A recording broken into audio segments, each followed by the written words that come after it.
तभी दोस्तों आज की कहानी है बाप के जुड़े हाथ देखकर आंखों में आंसू आ गए। अंधेरा हो गया था, घर जाने की जल्दी थी रमेश को। रमेश ने अपनी कार का दरवाज़ा खोला ही था कि तभी एक लड़की झट से बिना कुछ बोले कार में बैठ गई। अरे अरे मैडम, ये क्या कर रही हैं? कौन हैं आप और मेरी कार में क्यों बैठ गई? चलिए उतरिए, मुझे घर जाने के लिए देर हो रही है। लड़की घबराई सी आवाज़ में बोली, मेरे पीछे गुंडे पड़े हैं, प्लीज़ मेरी हेल्प कीजिए। तभी रमेश को 4-5 लोगों के आने की आहट सुनाई पड़ती है। रमेश ने कार का शीशा बंद कर दिया, लाइट ऑफ कर दी, सांसें रोके थोड़ी देर तक कार में बैठे रहे दोनों। ऐसा लगा मानो 4 से 5 लोग किसी को ढूंढ रहे हैं। थोड़ी देर इधर उधर देखने के बाद वे लोग वहाँ से चले गए। पार्किंग एरिया में सन्नाटा था। रमेश ने कार स्टार्ट की और पार्किंग एरिया से बाहर निकलकर मेन रोड पर आ गया। रमेश ने उस लड़की से पूछा, आपका क्या नाम है?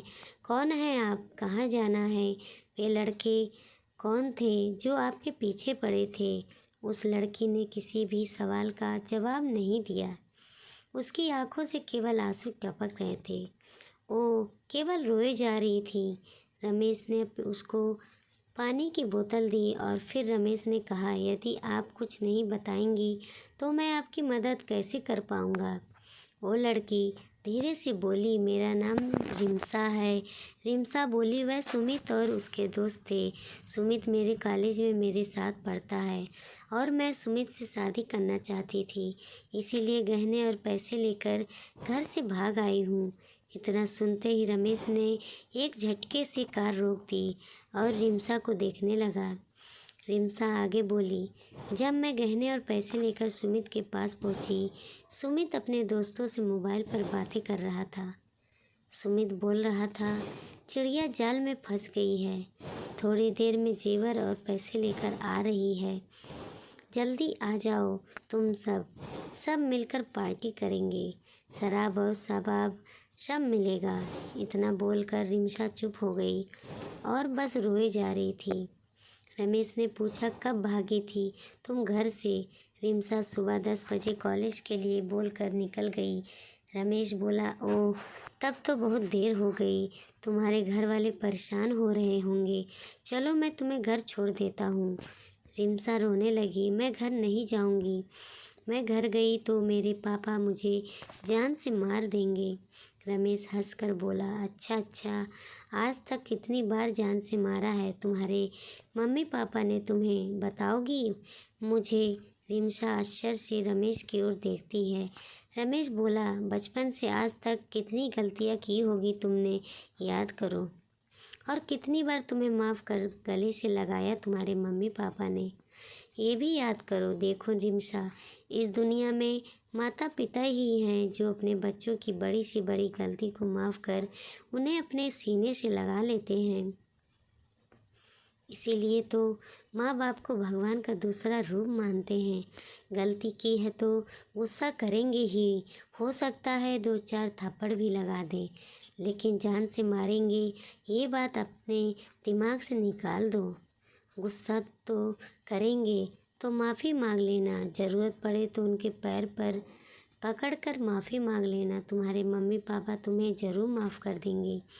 ये उनकी दुआओं का ही असर है कि आज तुम उन राक्षसों के चुंगल से सही सलामत बचकर निकल पाई हो, नहीं तो कल के अखबार की सुर्खियाँ बन गई होती तुम।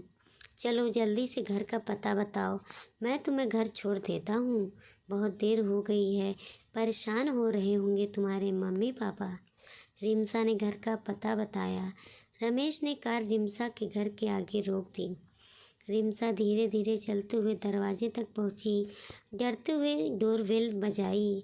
रिम्सा की मम्मी ने दरवाज़ा खोला। रिम्सा को देखकर गुस्से से बोली, कहाँ गई थी? टाइम देखा है तुमने? सुबह 10 बजे घर से गई थी, रात के 8 बज गए, ये समय होता है घर आने का? और मोबाइल बंद क्यों है तुम्हारा? रिम्सा कुछ नहीं बोली। मम्मी की आवाज़ सुनकर, फिक्र देखकर रिम्सा के सब्र का बांध टूट गया। वो अपनी मम्मी के सीने से लगकर फूट फूट कर रोने लगी। अरे क्या हुआ, क्यों रो रही है, कुछ बोलेगी भी। तभी रमेश ने धीरे से बोला, रास्ता भूल गई थी, अपने घर का रास्ता भूल गई थी। रिमसा की मम्मी बोली।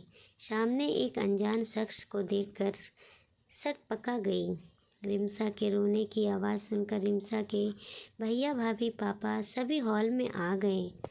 रिमसा के भैया ने पूछा, मोबाइल कहाँ है तुम्हारा? रिमसा की भाभी बोली, मैं तो कब से बोल रही हूँ कि रिमसा का मोबाइल घर पर छूट गया है।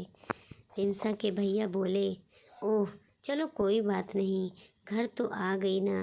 इतना बोलकर रिमसा के भैया हंसने लगे। रिमसा कुछ नहीं बोली, रोते हुए अपने कमरे में चली गई। रिमसा के पीछे पीछे उसकी मम्मी भैया भाभी भी उसके कमरे में चले गए। रमेश की ओर किसी का ध्यान नहीं था। रमेश मन ही मन सोच रहा था, चलो अच्छा हुआ यहाँ किसी को कुछ पता नहीं चला। रमेश मन ही मन भगवान को धन्यवाद करता हुआ वापस लौटने लगा। तभी उसके कानों में एक कड़कड़ाती हुई आवाज़ सुनाई दी, रुको जेंटलमैन।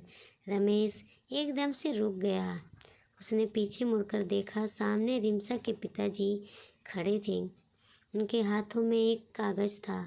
उन्होंने कहा, मैं नहीं जानता कि तुम कौन हो, लेकिन मेरे लिए तुम किसी फरिश्ते से कम नहीं हो।